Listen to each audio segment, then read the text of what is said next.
So here we're going to be going over the steps on how to perform a two-proportion confidence interval. And the key here to remember is that anytime I'm looking at two samples, I'm really preoccupied with what's the difference between them. So to go ahead and get started here, every confidence interval always has the first step being list. And because I'm going to have two different samples, I'm going to make two different lists for it. I'll list sample 1 and I'll list sample 2. When I go to list sample 1 here, because I'm dealing with proportions, I need to list p hat and I need to list n. Now, here's the difference. Because I have two samples, I'm not just going to call it p hat, I'm actually going to call it p1 hat and n1. I'll do the same thing for sample 2, p2 hat and n2. Now because I'm comparing my samples, I'm also going to go ahead and take the difference. Keep in mind, if they're equal, this would be 0. So that's really what I'm keeping in mind. Okay, so I've got p1 hat, p2 hat, n1, n2, the difference, and the final thing I need, because I'm running a confidence interval, is my z-score. Remember, for a 95% confidence interval, I'll have z equals 1.96. Okay, step 2 of this is always my calculations. The only calculation I have to make when I'm doing confidence intervals is to go ahead and find SE.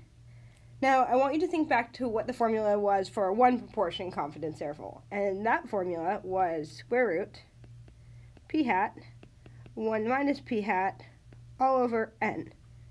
Now, it turns out that in order to go ahead and get SE for a two sample one, we basically do this a second time.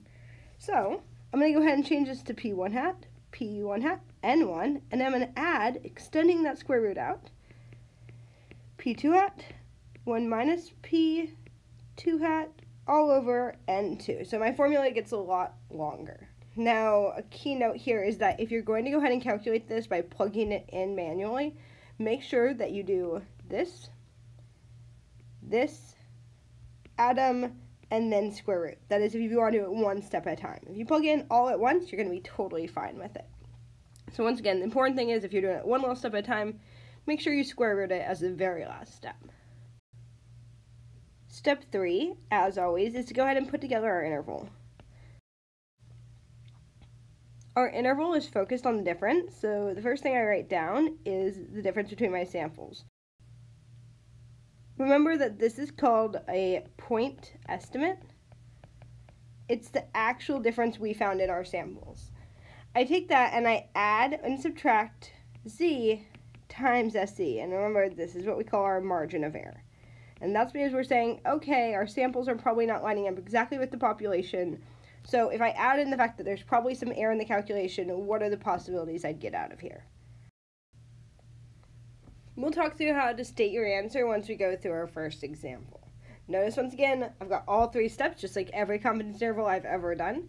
And with any time I'm doing 2 samples, I'm always asking about the difference between them. Now, quick note, it does not matter which one we choose to be sample 1 or sample 2. I'm always going to be choosing sample 1 to be the bigger proportion so that when I subtract them, I get a positive number. But really, it doesn't matter.